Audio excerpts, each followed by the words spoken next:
y a plusieurs chrétiens vraiment qui vont aimer Dieu, mais partiellement. C'est-à-dire que Dieu ne sera pas leur priorité, mais Dieu va être vraiment une option. Vous écoutez Bread of Life de Jersey Ministry. Mon nom est Elijah et aujourd'hui, nous répondons à la question « Comment aimer Dieu ?» 1 Roi 11, verset 4 va nous dire ceci. « À l'époque de la vieillesse de Salomon, ces femmes inclinèrent son cœur vers d'autres dieux, et son cœur ne fut point tout entier à l'Éternel son Dieu, comme l'avait été le cœur de David son père. » Un peu plus loin, ça va nous dire « Et Salomon fit ce qui est mal aux yeux de l'Éternel, et il ne suivit point pleinement l'Éternel comme David son père. » Et donc, pour ceux qui connaissent l'histoire de Salomon, on sait que Salomon a très bien commencé. Il avait la crainte de l'Éternel et il désirait la sagesse, en fait, pour pouvoir plaire à Dieu, pour pouvoir faire la volonté de Dieu. Et ça l'avait plu à Dieu, donc Dieu lui a donné la sagesse, la richesse, une longue vie, etc. Mais vers la fin de sa vie, Salomon a chuté. Et plusieurs personnes vont penser que Salomon a chuté parce qu'il n'aimait plus Dieu. Mais c'est faux. Salomon a aimé Dieu toute sa vie. Et donc, si vous remarquez la reproche qui lui a été faite à la fin, c'est que son cœur ne fut point tout entier à l'Éternel. Et donc, il aimait Dieu encore à la fin de sa vie, mais il n'aimait pas Dieu d'un cœur tout entier. Et donc, pour répondre à la question, la seule manière d'aimer Dieu, c'est d'aimer Dieu d'un cœur tout entier. Et c'est une chose, en fait, qu'on doit discuter vraiment en 2025, lorsqu'on voit qu'il y a plusieurs chrétiens qui marchent vraiment dans la tiédeur. Il y a plusieurs chrétiens vraiment qui vont aimer Dieu, mais partiellement. C'est-à-dire que Dieu ne sera pas leur priorité, mais Dieu va être vraiment une option. Lorsqu'on parcourt les Écritures, que ce soit l'Ancien Testament ou le Nouveau, on voit vraiment que Dieu recherche quelqu'un qui va l'aimer vraiment pleinement. On peut lire ici Matthieu 22, verset 37, qui va nous dire Jésus lui répondit, « Tu aimeras le Seigneur ton Dieu de tout ton cœur, de toute ton âme et de toute ta pensée. » Et donc, encore une fois, Dieu cherche quelqu'un qui l'aime d'un cœur tout entier. Et dans le cas de Salomon, on voit que les Écritures le comparent à son père David, qui était aussi roi. Et ça va dire ici, « Et son cœur ne fut point tout entier à l'Éternel son Dieu, comme l'avait été le cœur de David son père. » Ça va aussi dire au verset 6, toujours dans le même chapitre, « Il ne suivit point pleinement l'Éternel comme David son père. » Donc, si Salomon est comparé à David, c'est que David est un exemple de quelqu'un qui a pleinement aimé Dieu. Et donc, regardons un peu là quelques passages qui nous démontrent vraiment l'amour que David avait.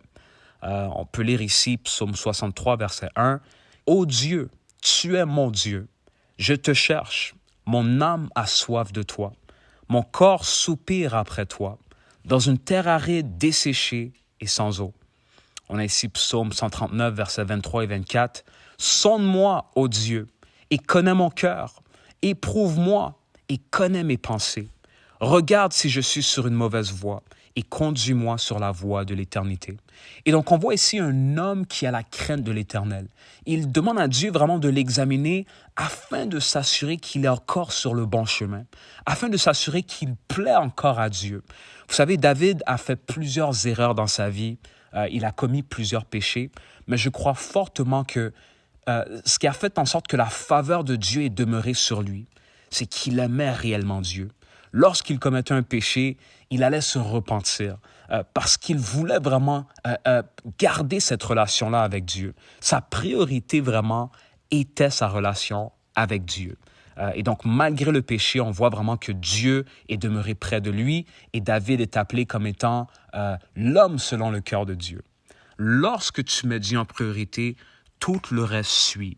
Mais si tu t'attaches aux autres choses, à l'argent, à l'emploi, à ton diplôme, si tu fais de ces choses-là des idoles, Dieu n'est plus ta priorité. La priorité devrait être Dieu. La parole dit « Cherchez premièrement le royaume et sa justice ».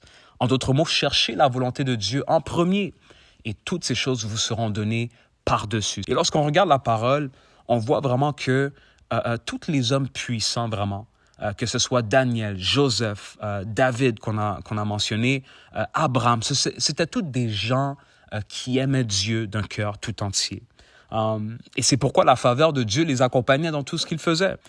Et donc, essentiellement, aimer Dieu se fait d'une manière, et c'est d'un cœur tout entier.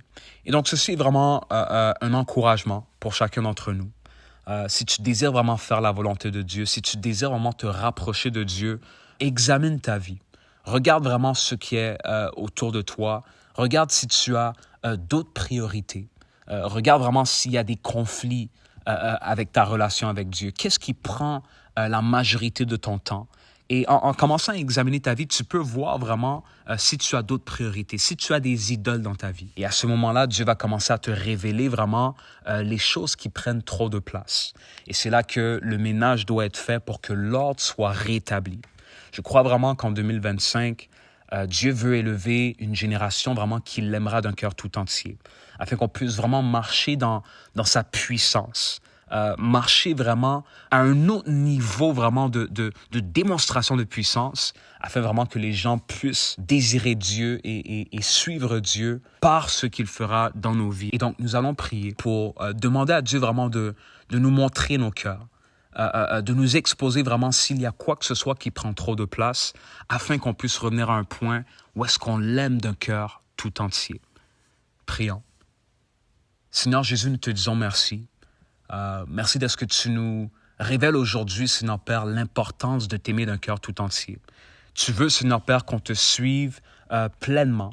Tu ne veux pas qu'on t'aime, Seigneur, partiellement, mais tu veux qu'on soit, Seigneur, tu veux qu'on t'ait, Seigneur, comme priorité. Et donc, Seigneur, je prie que tu puisses réincliner nos cœurs vers toi seul, Seigneur Jésus.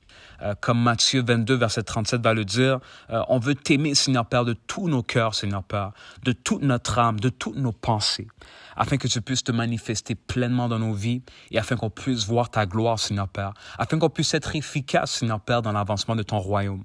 Et donc, Seigneur, que nos cœurs, Seigneur, soient dirigés vers toi et que ta volonté soit faite dans nos vies, Seigneur.